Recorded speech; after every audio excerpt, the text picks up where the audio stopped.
اللهم صل على محمد وعلى آل محمد وبارک وسلم۔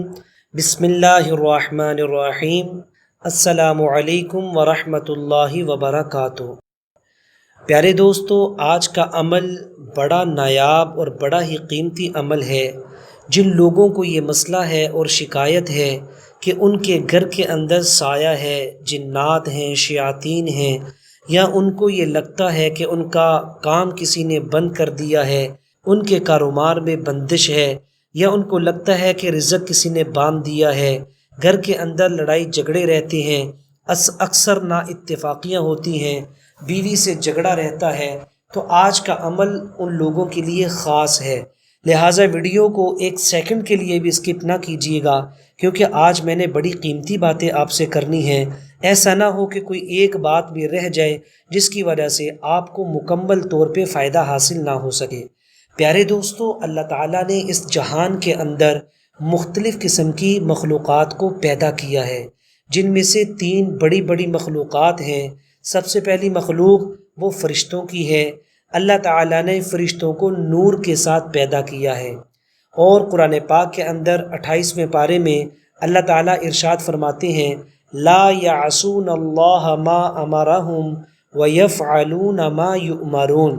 فرشتے میری ایسی مخلوق ہیں، ان کو جب سے میں نے پیدا کیا ہے، جو ان کی ڈیوٹی اور ذمہ داریاں لگی ہوئی ہیں، کبھی بھی ان سے فرشتوں نے انکار نہیں کیا۔ اللہ تعالیٰ کی دوسری بڑی مخلوق وہ جنات ہیں، اور جنات کو اللہ تعالیٰ نے آگ کے ساتھ پیدا کیا ہے، اور شیطان بھی جنوں میں سے تھا۔ قرآن پاک کے اندر اللہ تعالیٰ ارشاد فرماتے ہیں، وَكَانَ مِنَ الْجِنِّ، کہ شیطان جنات میں سے تھا، اس کو اللہ نے آگ سے پیدا کیا ہے۔ قرآن پاک میں 8ویں پارے میں ایک جگہ پہ شیطان نے خود اس بات کا اقرار کیا ہے، جب اللہ تعالیٰ نے اس کو یہ پوچھا تھا کہ تو نے آدم کو سجدہ کیوں نہیں کیا جبکہ میرا آرڈر تھا، میرا حکم تھا؟ تو شیطان نے اللہ سے کہا، خلقتنی من نار وخلقتہ من طین، کہ اے اللہ، آپ نے مجھے آگ سے پیدا کیا ہے اور اس آدم کو مٹی سے پیدا کیا ہے۔ آگ کا کام ہے اٹھنا، اس میں اٹھان ہے، اور مٹی کا کام ہے روندے جانا، اس میں پستی ہے، لہٰذا میں اس کو سجدہ کیوں کروں؟ تو شیطان وہ بھی آگ سے بنایا گیا تھا، اور وہ بھی جنات میں سے تھا۔ دوستو، تیسری مخلوق اللہ تعالیٰ کی وہ انسان ہے۔ انسان کو اللہ تعالیٰ نے مٹی سے پیدا کیا ہے، اور پھر ان دونوں مخلوقات میں سب سے زیادہ افضل اور فضیلت والا اللہ تعالیٰ نے انسان کو بنایا ہے، باوجود اس کے کہ فرشتے نورانی ہیں اور کبھی بھی اللہ تعالیٰ کی نافرمانی نہیں کرتے، باوجود اس کے کہ جنات کو اللہ تعالیٰ نے آگ سے بنایا، اور آگ ہر چیز کو فنا کر کے رکھ دیتی ہے، جلا دیتی ہے، اس میں اٹھان ہی اٹھان ہے۔ اس کے باوجود اللہ تعالیٰ نے جنات سے اور ملائکہ سے زیادہ فضیلت والا اور افضل اس انسان کو بنایا ہے۔ میرے تمام سننے والے، دیکھنے والے اس بات پہ ایک دفعہ کہہ دیں، الحمدللہ۔ دوستو، ہمیں اللہ کا شکر ادا کرنا چاہیے۔ اللہ تعالیٰ نے مجھے اور آپ کو انسان بنایا ہے۔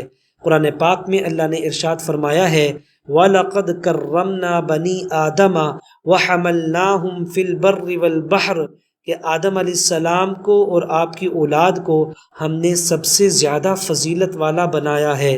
خشکی ہو یا تری ہو، تمام مخلوقات پہ اس کو فضیلت بخشی ہے۔ تو پیارے دوستو، یہ 3 قسم کی مخلوقات کا ذکر میں نے آپ کے سامنے کیا۔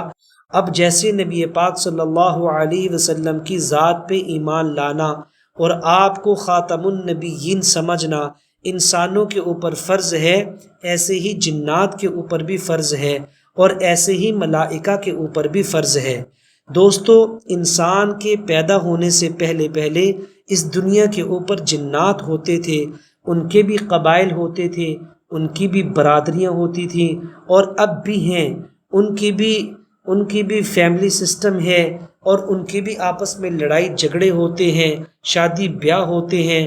بس فرق اتنا ہے، جس طرح اللہ تعالیٰ نے ملائکہ کو، فرشتوں کو انسان کی نظروں سے چھپا کے رکھا ہوا ہے، جبکہ دو فرشتے ہر وقت ہمارے ساتھ ہیں قرآن پاک میں، جن کا ذکر ہے کرامن کاتبین یعلمون ما تفعلون، کہ دائیں اور بائیں دو فرشتے ہیں جن کا نام کرامن کاتبین ہے، وہ ہر عمل انسان کا لکھتے ہیں، ہمیں نظر نہیں آتے، اور ہم دونوں کو سر گھما کے بھی دیکھتے ہیں تو بھی نظر نہیں آتے، جبکہ ان دونوں کے ساتھ ہمارا تعلق ہے۔ ہر نماز کے اختتام پہ ہم ان دونوں فرشتوں کو سلام کرتے ہیں، السلام علیکم ورحمۃ اللہ، السلام علیکم ورحمۃ اللہ، ہم دونوں فرشتوں کو سلام کرتے ہیں۔ پیارے دوستو، اسی طرح جنات کو اللہ تعالیٰ نے انسان کی نظروں سے اوجھل رکھا ہوا ہے۔ اس میں اللہ کی کیا حکمتیں ہیں، اللہ کی ذات جانتی ہے۔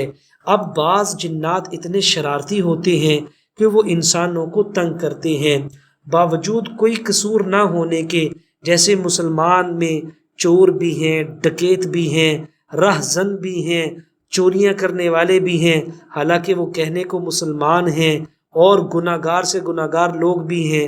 ایسے ہی کیٹاگری جنات کے اندر بھی ہے کہ وہ بغیر کسی ریزن کے مسلمانوں کو تنگ کرتے ہیں، گھر کے اندر بندش کر دیتے ہیں، رزق بند کرتے ہیں، انسان کی روزی تنگ کر دیتے ہیں، اس کے یقین کو باطل اور فاسد کرتے ہیں، آپس کے اندر میاں بیوی کو لڑاتے ہیں، ان کا جھگڑا کرواتے ہیں۔ تو آج جو عمل، جو وظیفہ میں نے آپ کو بتانا ہے، انشاءاللہ تعالی جب آپ یہ عمل میرے بتائے گئے طریقے کے مطابق کریں گے تو گھر سے سارے جنات ایسے بھاگیں گے جیسے موٹین لگانے سے مچھر بھاگتا ہے۔ ان کی اوقات کیا ہے، ان جنات کی حیثیت کیا ہے، اللہ کی ذات کے ہوتے ہوئے یہ کسی مسلمان کو پریشان کر جائیں۔ بس ہمارا تعلق کمزور ہوتا ہے، ایمان یقین کمزور ہوتا ہے، جس کی وجہ سے یہ انسان پہ غالب آ جاتا ہے۔ تو دوستو، آج جو عمل بتانے لگا ہوں بڑا ہی خاص عمل ہے۔ آپ نے زوال کے بعد آپ نے دیکھ لینا ہے کہ زوال کس ٹائم پہ ہوتا ہے، یعنی جب سورج کا زوال ہوتا ہے دوپہر 12 بجے کے بعد آپ نے 2 رکعت نماز نفل پڑھنے ہیں، اور پھر آپ نے 1200 دفعہ آپ نے یہ کلمات پڑھنے ہیں، یا زاکی الطاہر من کل آفہ بقدسہ یا زاکی۔ دوستو، اس طرح بھی پڑھ سکتے ہیں، ملا کے بھی پڑھ سکتے ہیں، یا زاکی الطاہر من کل آفہ بقدسہ یا زاکی۔ آپ نے ان کلمات کو 1200 دفعہ پڑھنا ہے، اور 1200 دفعہ پڑھنے کے بعد اپنی جگہ پہ بیٹھے بیٹھے گھر میں چاروں طرف آپ نے پھونک مار دینی ہے۔ انشاءاللہ تعالی تمام شیاطین آپ کے گھروں سے دم دبا کے بھاگ جائیں گے، اور خوشحالی آپ کی چوکھٹ پہ پہنچ جائے گی، کاروبار میں برکتیں ہوں گی۔ آپ سے درخواست ہے، اگر ویڈیو اچھی لگی ہو آپ اس کو لائک بھی کر دیں، آگے شیئر بھی کر دیں۔ اپنا خیال رکھیں۔ السلام علیکم ورحمۃ اللہ وبرکاتہ۔